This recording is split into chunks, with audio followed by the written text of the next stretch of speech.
Alright guys, diecastmania here with another video, and today we're going to be doing a model review of the Universal Hobbies 1/50th scale Komatsu HD605-7 rigid frame haul truck. This model was first introduced in 2009 and retails for around $75 US. Now this model is not a very popular or well received model. It has a lot of mixed reviews, but it is somewhat decent, although a bit pricey for, the whole fit and finish of this model and all the materials used. As per most Universal Hobbies models, there's a lot of resin used. So anyway, the HD605 is a 70-ton class rigid frame haul truck, so it's comparable to machines such as the Caterpillar 775G and the Terex TR70. Now, the real machine is powered by a turbocharged 6-cylinder Komatsu SAA D170E-3 diesel engine and has around 715 horsepower. So anyway, that's it for the brief specification overview, and now we're going to go on to the model itself, starting with the functionalities. So it rolls fairly nicely. A decent degree of steering can be achieved on both sides of the model. The dump bed raises and has 2-stage hydraulic cylinders. Doesn't really hold in the all the way up position. The 2-stage cylinders for the most part are actually resin, but there actually is a thin metal section underneath on the last part, which is interesting, but that allows it to hold up in an intermediate position. Now there is no suspension on this model, as with most haul truck models. There are suspensions modeled, and usually they work, but this one doesn't. But anyway, I'm going to move on with the details.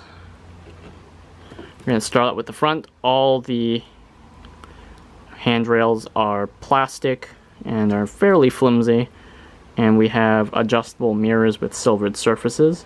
As you can see, they move around just like that, so they can be easily knocked out of place and put back into whatever position they were supposed to be in. So you can see silvered work lights on the front, or headlights rather, the indicators.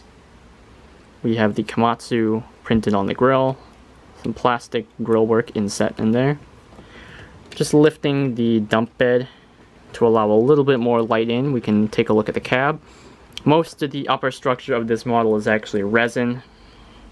You can see the cab has the Galileo decal, which is a Komatsu acronym for Genuine Answers for Land-to-Earth Optimization. Not really sure what that has to do with things, but it's there. Inside the cab, we can see the operator seat with the steering wheel and the gear selector. Looks to be a hand rest or armrest, and there's the observation seat in the cab for a operator that's being trained, or just for a passenger around the site. Really. So anyway, on the cab, there's some handrails and the fine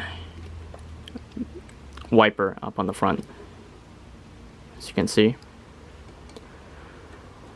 Now over here, I believe that's a toolbox. We have the air intakes and some nice fine work over here with the lines. I believe that would be for greasing the machine. And here we can see the fitting for the exhaust that would lead into the dump bed to heat the load during colder conditions, so it doesn't freeze to the bed. As you can see over here on this surface, diamond plate texturing, resin walkway up there.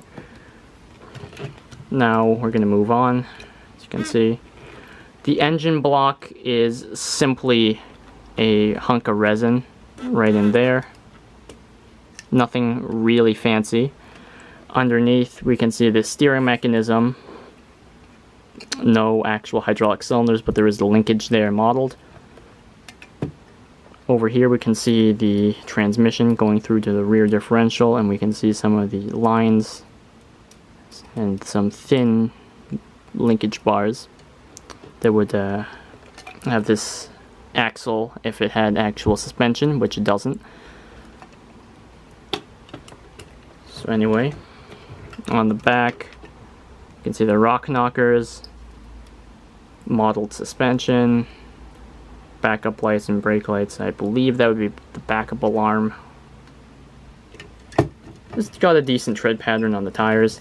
Now, I believe the only real die-cast parts of this model might be the frame and the majority of the dump bed, actually. And maybe this center part right here with the engine housing.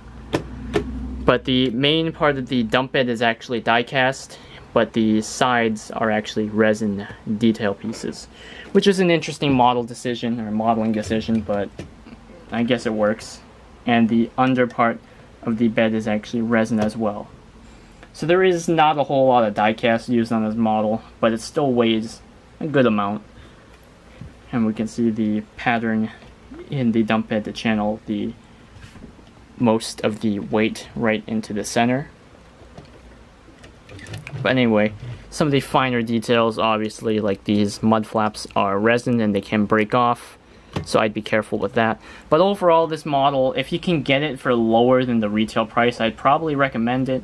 But if you're paying retail price or anything higher than that, this model, it really depends on how much you want it. I really wouldn't recommend paying over retail, or even maybe 3/4 of the retail cost at that. So anyway, there you go. I'll just end the review with a comparison with the Tonkin Caterpillar 775G side by side. So yeah, they're just about the right same size. So anyway, there you go. Thanks for watching. Have a great day. Bye.